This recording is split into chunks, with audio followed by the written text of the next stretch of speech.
नमस्कार. कायद्याच्या या कार्यक्रमामध्ये आपलं सर्वांचं स्वागत. आपल्याला माहिती आहे की प्रत्येक कार्यक्रमामध्ये आपण कायद्यावर बोलत असतो किंवा घटनेचं कुठलं कलम आहे ज्यावर आजचा कार्यक्रम होणार आहे हा आपल्या चर्चेचा भाग असतो. आजचा आपला जो कार्यक्रम आहे ते कौशल्य रोजगार यावर आहे आणि ते प्रशिक्षण दिल्यानंतर कशा प्रकारे आपण देशामध्ये रोजगार निर्माण करू शकतो. आता तुम्हाला वाटेल की कौशल्य रोजगार प्रशिक्षण ह्याचा कायद्याशी काय संबंध आहे, तर होय, कार्यक्रम पाहिल्यानंतर तुम्हाला नक्कीच कळेल की वरवरून दिसणारा हा साधासुधा विषय आहे, पण त्याच्यामध्ये खूप मोठं पोटेन्शियल आहे आणि खूप मोठ्या प्रमाणामध्ये आपण रोजगार निर्माण करू शकतो.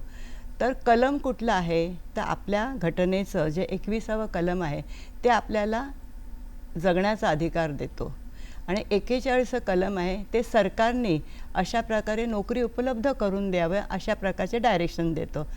तर तुम्ही बघितलं तर जगण्याचा अधिकार आहे. आपण जगू कसं शकतो नुसतंच, ज्याला आपण म्हणतो की आपल्याला खाणं पिणं राहण्याची जागा, ज्याला आपण रोटी कपडा मकान असं म्हणतो, त्याच्यासाठी रोजगार हा अतिशय महत्त्वाचा आहे आणि म्हणून हा विषय खूप महत्त्वाचा आहे.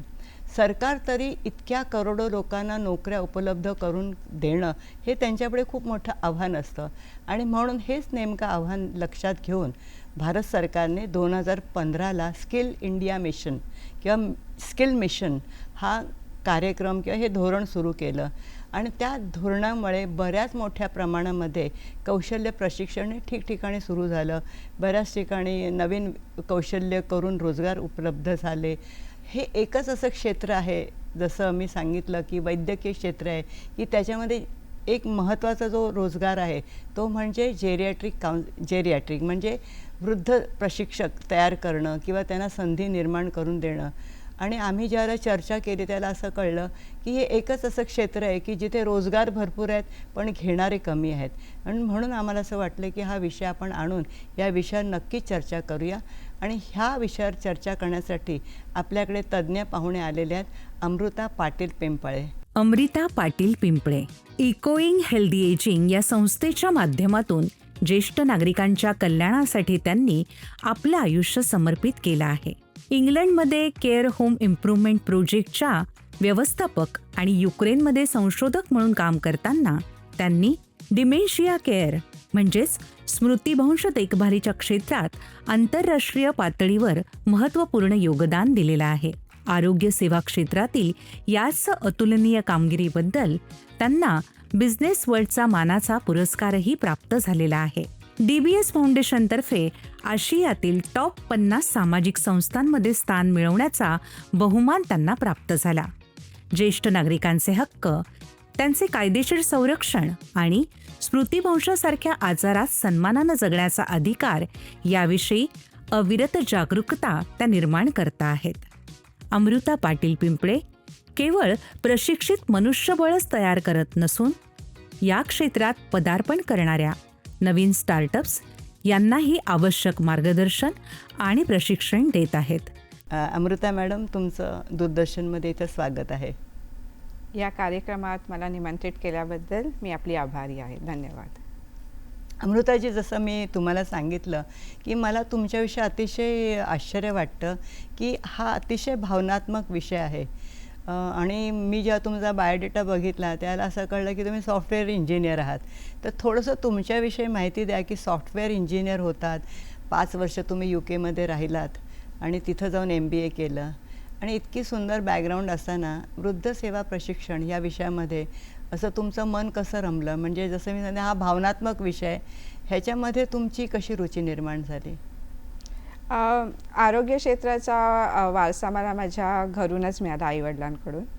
आणि त्यानंतर जेव्हा मी सॉफ्टवेअर इंजिनिअरिंग नंतर कोडिंग प्रोग्रॅमिंग करत होते, तेही एका मेडिकल क्षेत्रात मशीन्स होत्या ज्याचे मी प्रोग्राम्स कोड करायचे.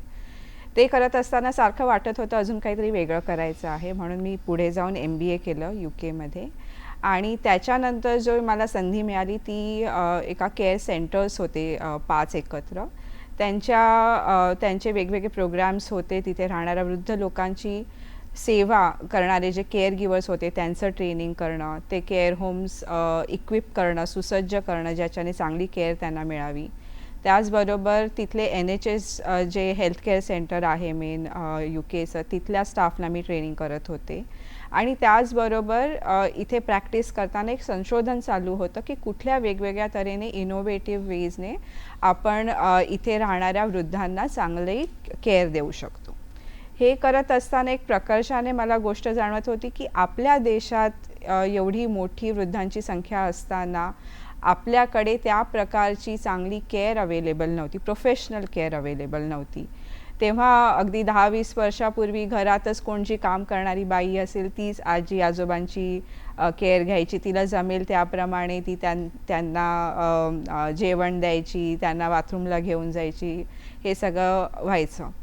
तर त्यामुळे मला असं वाटलं की एक चांगला प्रोफेशनल प्रोग्राम आपण इंडियात पण जर या केअर गिवर्सना दिला तर एक त्यांना नोकरीची संधी मिळेल. आणि दुसरी गोष्ट जे आपले सिनियर सिटीजन आहे भारतातले, ज्यांची संख्या आता खूप वाढत चालली आहे, त्यांना जगता, त्यांच्या आवडीनिवडीनुसार जगता यावं याप्रमाणे चांगली केअर मिळेल. हा खूप महत्त्वाचा विषय आहे. पण नुसतं केअर घेणं नाही आहे, त्यांची सेवा शुश्रूषा, त्यांना आंघोळ घालणं वगैरे एवढंच नसतं. तर तो एक मोठा विषय असतो, मानसिक आरोग्य. आणि शक्यतो ज्येष्ठांना त्यांना मदत केलेली आवडत नाही, इतके ते इंडिपेंडंट असतात. मग ह्याची तुम्ही जोड कशी? कारण हे चॅलेंजिंग जॉब आहे, इतकं सोपं नाही आहे ते. नक्कीच आव्हानात्मक आहे. खरं बघायला गेलं तर कुठल्याही माणसाला, व्यक्तीला स्वावलंबी राहायला आवडतं. कोणी मदत करायला गेलं त्यांच्या इच्छाच्या विरुद्ध तर त्यांना आवडत नाही. आणि हेच अगदी ज्येष्ठ नागरिकांनाही लागू पडतं. त्याच्यामुळे आम्ही जेव्हा आमचे केअर गिवर्सना ट्रेनिंग देतो, त्यात ऑफकोर्स त्यांना आम्ही हे ट्रेनिंग देतो की त्यांचे हायजीन कसं मेंटेन करावं, स्वच्छता कशी राखावी, त्यांना गरम जेवण कसं चांगलं द्यावं, त्यांना कसं भरवावं गरज असेल तर, त्यांना बाथरूमला कसं घेऊन जावं, झोपवावं कसं. पण याच गोष्टीबरोबर त्यांच्याशी बोलावं चालावं कसं, त्यांच्या आवडीनिवडी कशा जपाव्या. आणि खूप वेळा जेव्हा एखादा केअर गिवर वृद्धांच्या घरी जातो तेव्हा त्यांच्याबरोबर त्यांचे फॅमिली मेंबर्स आजूबाजूला असतात, त्यांच्याशी कसं बोलावं. तर हे आम्ही ट्रेनिंग त्यांना द्यायचा प्रयत्न करतो. आणि एक आम्हाला आवर्जून जाणवतं की वृद्धांना मदत नको असते, पण ती त्यांच्या कधी कारणास्तव त्यांची जर फिजिकल हेल्थ चांगली नसेल, मेंटल हेल्थ चांगली नसेल तर त्यांना गरज लागते. बरोबर. तर आम्ही इनफॅक्ट काय म्हणतो, हे प्रिव्हेंटिव्ह केअर आहे, ज्याच्याने हे जे केअर गिवर्स त्यांना सेफ ठेवतात. कुठे त्यांना लागलं खुपलं तर फॉल असेल तर त्यांना मोठी इंजुरी होऊ शकते. म्हणून त्यांची सेफ्टीसाठी, त्यांच्या मानसिक स्वास्थ्यासाठी आम्ही केअर गिवर्सना ट्रेनिंग थ्रू डेव्हलप करतो. आता आपण एक वेगळ्या विषयावर येऊया की ही जी सेवा क्षेत्र आहेत त्याच्यामुळे तेवढा डिमांड नाही. म्हणून त्या आधारे मी तुम्हाला एक प्रश्न विचारते की एका बाजूला झुंजणारे आजी आजोबा किंवा ज्येष्ठ नागरिक आहेत, त्यांना केअर गिवरची खूप गरज आहे. हा जसं आपण सांगितलं, हा एकच असा जॉब आहे की जिथे लोकांची कमी आहे सेवा देणाऱ्या. आणि एका ठिकाणी भारतासारखी प्रचंड लोकसंख्या असलेली आणि अनएम्प्लॉयमेंट खूप मोठ्या प्रमाणात आहे. म्हणजे एका ठिकाणी जॉब अवेलेबल आहेत, परंतु जॉब ॲब्सॉर्ब करणारा क्लास नाही आहे. असं असतानासुद्धा तुम्ही एक चॅलेंज घेतलं आहे. या दोघांमधला एक केअर सेतू बांधण्याचं जे खूप महत्त्वाचं काम घेतलं आहे त्याविषयी आम्ही जाणून घेणार आहोत. खूपच छान संकल्पना आहे केअर सेतू ही. आणि अगदी मलाही तसंच वाटतं की घरातली जे यंगर जनरेशन आहे ते बाहेर जाऊन काम करतात, रोजगार त्यांचा असतो, त्यांचे बिझनेसेस असतात, ते सांभाळतात. आणि हल्ली ऑलमोस्ट सगळेच जण घरातले काम करत असतात आणि मुलं त्यांच्या शाळेत जात असतात. अशावेळी आजी आजोबा जे घरातले असतात ते एकटे असतात किंवा खूप वेळा त्यांची मुलं बाहेरच्या देशात असतात किंवा दुसऱ्या शहरात असतात. तर अशा वेळी त्यांना खूप गरज असते मदतीची. त्याचबरोबर तुम्ही आता स्किल इंडिया मिशनबद्दल बोललात, तसंच आपलं विकसित भारत हे नवीन धोरण आहे भारताचं, की ज्यात आपण US इकॉनॉमी, जपानची इकॉनॉमी, जर्मनीची इकॉनॉमी यांच्याबरोबर कम्पीट करतोय. तर जेव्हा आपल्याला ते विकसित भारतचं धोरणाकडे आपण जसं जातोय, आपल्याला जास्तीत जास्त लोकांना रोजगार उपलब्ध करून द्यायचा आहे. तर त्याच्यामुळे आमची ही संकल्पना होती की ज्या तरुणींचं आणि इवन 40, 45, 50 असलेल्या लोकांचं शिक्षण कमी असेल, अगदी 10वी-12वी झाले असेल, त्यांना हे ट्रेनिंग देऊन ते केअरगिवर्स बनू शकतात. त्याचबरोबर जेव्हा एखाद्याच्या घरी एक प्रोफेशनल केअरगिवर त्यांच्या आईवडिलांची किंवा इवन मुलांची काळजी घेत असेल, तर घरातल्या बायका, घरातले पुरुष निर्धास्तपणे त्यांच्या कामाला जाऊ शकतात. तर आपल्या इकॉनॉमीला याच्यामुळे सपोर्ट मिळतो. आणि यात दुसरी एक बाब अशी आहे, खूप वेळा असं वाटतं की ह्या प्रोफेशनल केअरगिवर्समुळे घरातले तरुण कामाला जाऊ शकतात. तर यात अशी एक आम्हाला बाब आता लक्षात आली आहे की खूप वेळा स्वतः सिनियर सिटीजन त्यांच्या आईवडिलांची केअर घेत असतात, की ते 60ला आहेत, 70ला आहेत आणि त्यांच्या आईवडील 80, 90, 100च्या जवळपास असतात. अशावेळी ते स्वतः सिनियर सिटीजन्स थकतात, त्यांची फिजिकल मेंटल हेल्थ अफेक्ट होते. तर त्यांना जेव्हा एका ट्रेन केअरगिवरची हेल्प मिळते, तेव्हा त्यांचीही एक आरोग्याकडे लक्ष दिलं जातं. तर एक केअरगिवर खरं बघायला गेलं तर पूर्ण फॅमिलीला सपोर्ट करत असतो आणि त्याच वेळी ते त्यांच्या घरातल्यांना आर्थिक मदत करत असतो. तर ती जरी असं एक सिंपल आपल्याला गोष्ट वाटली तरी यात बरेच पैलू आहेत. बरोबर आहे. साधारण हे ट्रेनिंग किती वेळाचं असतं? त्याच्यात काय असे साधारण विषय वगैरे तुम्ही घेता? सो ट्रेनिंग तसं बघायला गेलं तर 1 ते 2-3 महिने चालू शकतं. पण आम्हाला ही बाब लक्षात आली होती की हे ट्रेनिंग घेणारे जे तरुणी आहेत त्यांच्याकडे ते गिग वर्कर म्हणून अनऑर्गनाइज सेक्टरमध्ये आहेत, की ज्यांना डेली वेजेस खूप इम्पॉर्टंट आहे. प्रत्येक दिवशी त्यांना जो पगार मिळतो तो महत्त्वाचा असतो. त्यांच्यामुळे ते जास्त दिवस हे शिक्षण घेण्यासाठी देऊ शकत नाही. म्हणून आम्ही एक चांगला कॉम्पॅक्ट पण छान कोर्स, ज्यात प्रॅक्टिकल आणि दुसरं थिअरीचं ट्रेनिंग, की कम्युनिकेशन कसं मेंटेन करायचं, बोलावं चालावं कसं वृद्धांबरोबर, त्यांना एका ठिकाणून दुसऱ्या ठिकाणी घेऊन जाताना त्यांना सेफ कसं ठेवावं, त्यांचं जेवण कसं गरम करावं, हायजीन कसं मेंटेन करावं, या बऱ्याचशा बाबी आम्ही प्रॅक्टिकल आणि थिअरी ट्रेनिंग थ्रू देतो. आणि त्याच्यानंतर जॉबवर त्यांना आम्ही परत ट्रेनिंग देतो. हे ट्रेनिंग आम्ही पूर्णपणे फ्री ऑफ कॉस्ट त्यांना देतो, कारण बरेचसे हे तरुणी हे अफोर्ड करू शकत नाही. त्यांच्याकडे तेवढे पैसे नसतात की ते ट्रेनिंगचे फीस भरू शकतील. आणि या सर्टिफिकेट कोर्सवर त्यांना इतके चांगले जॉब्स आहेत की एंट्री लेवल इंजिनियर्सहूनही त्यांचे पगार चांगले असतात. आणि याच्या पुढे ते एकदा जॉबमध्ये चांगले सेटल झाले की त्यानंतर त्यांना हेल्थ, सोशल सिक्युरिटी, इन्शुरन्सेस, PF या गोष्टीही आम्ही अवेलेबल करून देतो. आणि सध्या अजून एक प्रोग्राम्स असे आम्ही बऱ्याच ठिकाणी बघतोय की जर्मनी, जपान या देशांनी आपल्या भारताबरोबर सामंजस्य करार केला आहे की तुम्ही तुमचे केअरगिवर्स इथून तिथे पाठवा. फक्त त्यांची लँग्वेज यांना शिकवायला लागते आपल्याला केअरगिवर्सना, आणि त्याच्यानंतर त्यांना तिथेही बाहेर देशातही खूप संधी अवेलेबल आहेत.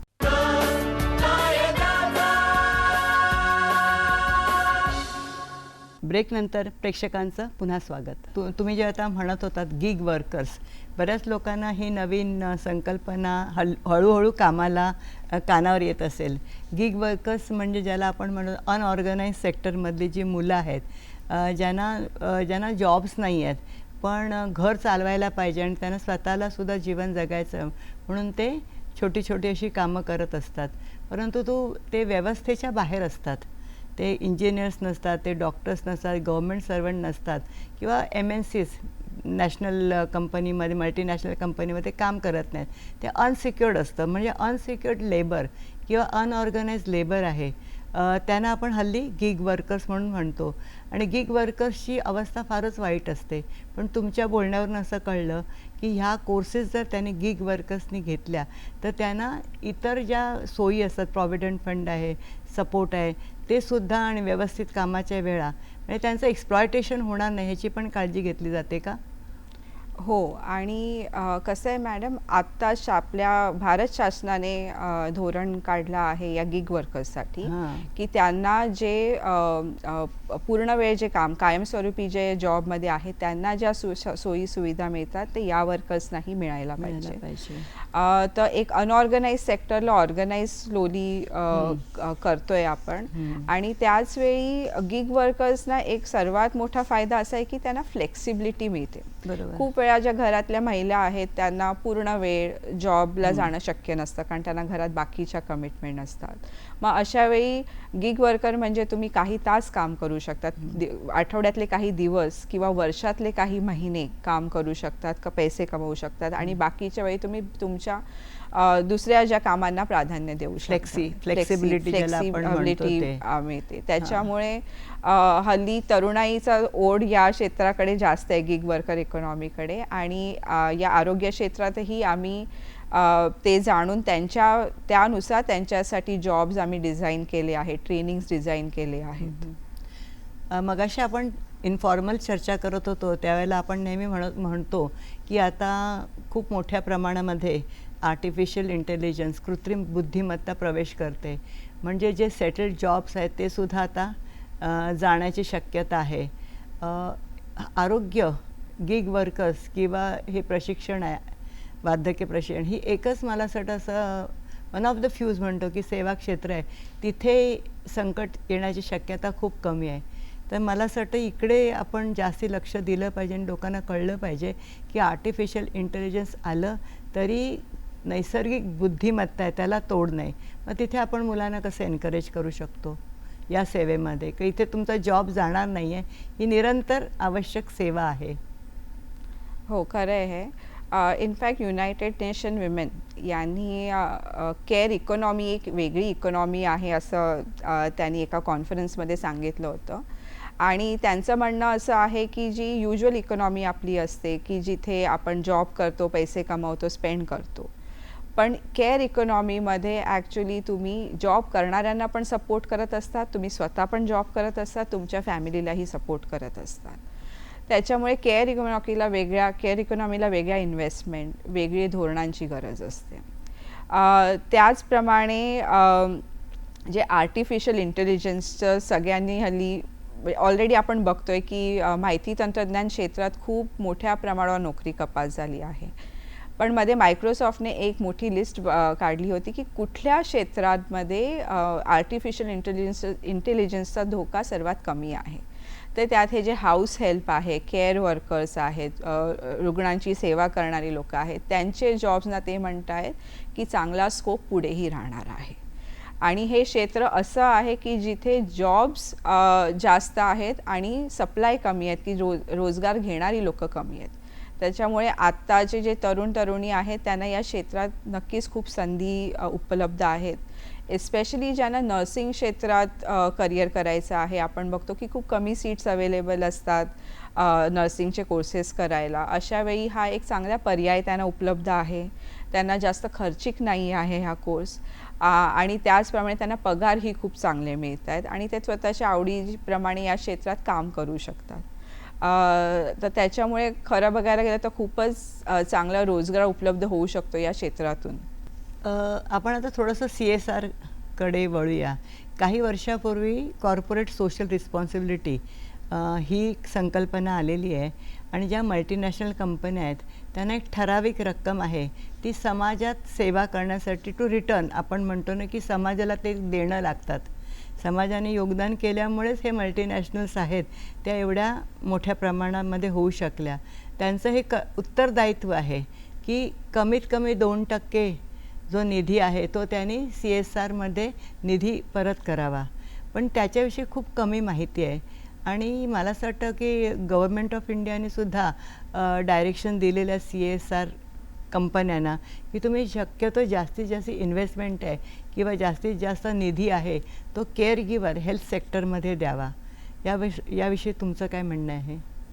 हो, सो CSR साठी प्रत्येक कंपनीला त्यांचं सर्टन पर्सेंटेज हा एक निधी डोनेट करावा लागतो जे CSR एलिजिबल संस्था आहेत त्यांच्यासाठी. याच्याबद्दल माहिती कमी असण्याचं कारण एक आहे, कारण हे थोडंसं किचकट असू शकतं, कारण याला बरेचसे पेपरवर्क आपल्याला असायला लागतं. ज्या ज्या संस्था आरोग्य क्षेत्रात काम करत आहेत त्यांचे सर्टिफिकेशन्स वगैरे सगळे अप टू डेट ठेवायला लागतात. पण त्याचवेळी आम्ही स्वतः अनुभव हा घेतला आहे की CSR कंपनीजना आरोग्य क्षेत्रात, वृद्धांच्या क्षेत्रात इंटरेस्ट आहे आणि त्यांना शासनाचंही तसं डिरेक्टिव्ह आहे की तुम्ही सिल्वर इकॉनॉमी, जे वृद्धांचे जे नीड्स आहेत, प्रॉब्लेम्स आहेत, त्या क्षेत्रात जे काम करणाऱ्या संस्था आहेत त्यांना तुम्ही सपोर्ट करा. त्याच्यामुळे या क्षेत्रात काम करणाऱ्या वेगवेगळ्या NGOने छान प्रोजेक्ट्स डेव्हलप करून, प्रपोजल्स बनवून त्यांच्या आजूबाजूच्या ज्या मोठ्या कंपनीज आहेत तिथे सबमिट करून त्यांचा सपोर्ट घ्यावा. आणि दुसरी गोष्ट एक आम्ही अनुभव हा घेतला आहे की फक्त फंड्सने, निधीने काम होत नाही.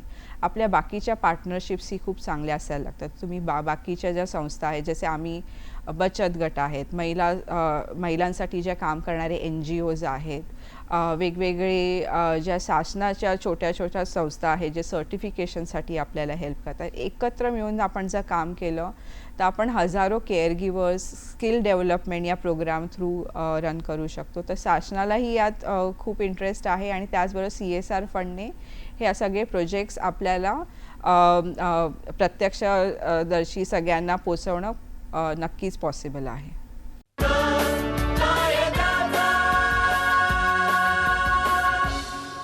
ब्रेकनंतर प्रेक्षकांचं पुन्हा स्वागत. मला असं वाटतं की ह्याच्यामध्ये CSR फंड्स जरी अवेलेबल असले तरी या कामाला डिग्निटी नाही आहे, जसं तुम्ही मगाशी म्हटलं. आणि एक सिल्व्हर इकॉनॉमी, सिल्व्हर याचा अर्थ चांदी नाही तर ज्येष्ठ नागरिक जे आमचं स्वतःचं इनिंग सुरू करू शकतात त्यांनासुद्धा या स्किल डेव्हलपमेंटमध्ये आणणं खूप महत्त्वाचं आहे. कारण ज्यावेळेला त्यांनी ते एज्युकेशन घेतलेलं असतं त्यावेळेची परिस्थिती वेगळी असते आणि त्यांचं वय झाल्यामुळे नवीन डिजिटलायझेशन झालेलं असतं, त्यामुळे त्यांना नवीन ट्रेनिंग देऊन या क्षेत्रात उतरणं हे किती फायदेशीर आहे.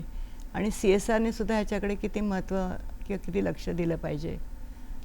हो, तो जे आमचे केअर गिवर्स आहेत ज्यांना आम्ही जॉब्स देतो ते साधारण 18 ते 50 या वयोगटातले असतात.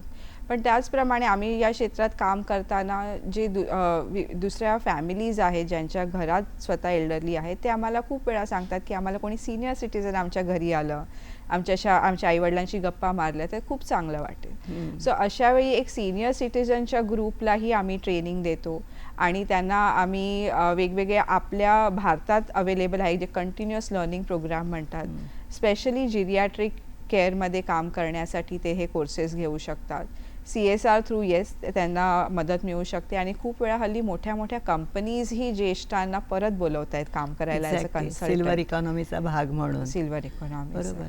त्याच्यामुळे हल्ली इनफॅक्ट ते म्हणतात की नेव्हर रिटायर, कंटिन्यू वर्किंग. ते तुमच्या स्वतःच्याही बौद्धिक क्षमतेसाठी, आरोग्यासाठी खूप चांगली गोष्ट आहे. तर धोरणं अवेलेबल आहेत. आय थिंक त्यांचा तुमच्यासारख्या कार्यक्रमातून चांगला जर प्रसार झाला तर लोकांना माहिती मिळेल. खूप चांगलं क्षेत्र आहे जर या क्षेत्रात सगळ्यांना काम करायचं असेल आणि you give back to society. तुम्हाला एक समाधान मिळतं या क्षेत्रात काम करून. आपण मगाशी जसं बोललो की आता आर्टिफिशियल इंटेलिजन्सचा जमाना आहे, तर तुमच्या ट्रेनिंगमध्ये रोबोटिक्सचा काही वापर होतो का? तुम्ही नवीन तंत्रज्ञान शिकवून तुम्ही हे प्रशिक्षण देता का? कारण तेही आता खूप गरजेचं आहे. हो, आम्ही वेगवेगळ्या टेक्नॉलॉजीचा वापर करतो. ते एक असतं की जे मोठे VR ग्लासेस येतात ते वापरून ॲक्च्युली आपण फर्स्ट एड, फायर एमर्जन्सीचं प्रॅक्टिकल ट्रेनिंग सगळ्यांना देऊ शकतो. त्याच्यामुळे जर एखादा केअर गिवर आसामला आहे, भोपाळमध्ये आहे, तो मुंबईला त्याला याची गरज नाही आहे, तर त्यांच्या घरी किंवा सेंटरला येऊन त्या VR सेटद्वारे ही ट्रेनिंग शिकू शकतो. दुसरी गोष्ट आहे आमचे जे प्लॅटफॉर्म्स आहेत ज्यात जे वृद्ध लोकांना केअर गिवर पाहिजे आणि आमचे जे ट्रेंड केअर गिवर्स आहेत त्यांना जॉब पाहिजे, तर त्या प्लॅटफॉर्मवर आर्टिफिशियल इंटेलिजन्स वापरून आपण मॅचिंग करतो की या वृद्धाला या लँग्वेजची गरज आहे, या प्रकारचा केअर गिवर गरजेचा आहे, तर ते मॅचिंग ही पॉसिबल आहे. त्याचप्रमाणे जापानसारख्या देशात रोबोट सर्रास वापरले जातात इवन केअरसाठी आणि ते चांगली असिस्टिव्ह टेक्नॉलॉजी आहे. त्याच्यामुळे पुढे जाऊन आपल्या केअर गिवर्सनाही ते विविध रोबोट कसे वापरायचे, टूल्स कसे वापरायचे हे शिकणंही गरजेचं आहे आणि जे या ट्रेनिंग्स थ्रू शिकवलं जातं. आता आपल्या कार्यक्रमाची तसं बघायला तर वेळ संपत आलेली आहे. तुम्ही प्रेक्षकांना काही संदेश देऊ इच्छिता का? माझं म्हणणं हेच राहील की आरोग्य क्षेत्रात खूप संधी अवेलेबल आहेत आजच्या तरुणींसाठी आणि वेगवेगळ्या प्रोग्राम्सतर्फे त्यांना फ्री ट्रेनिंग ही अवेलेबल आहे, जॉब्स अवेलेबल आहेत. त्याचा फायदा सगळ्यांनी घेतला पाहिजे आणि जी वृद्ध लोकं आहेत, फॅमिली मेंबर्स आहेत, त्यांना मी आवर्जून सांगेन की तुम्ही तुमच्या आईवडिलांसाठी, घरातल्या वृद्धांसाठी ट्रेन केअरगिव्हर नक्की घ्यावा. त्याच्याने त्यांची काळजी चांगली घेतली जाईल.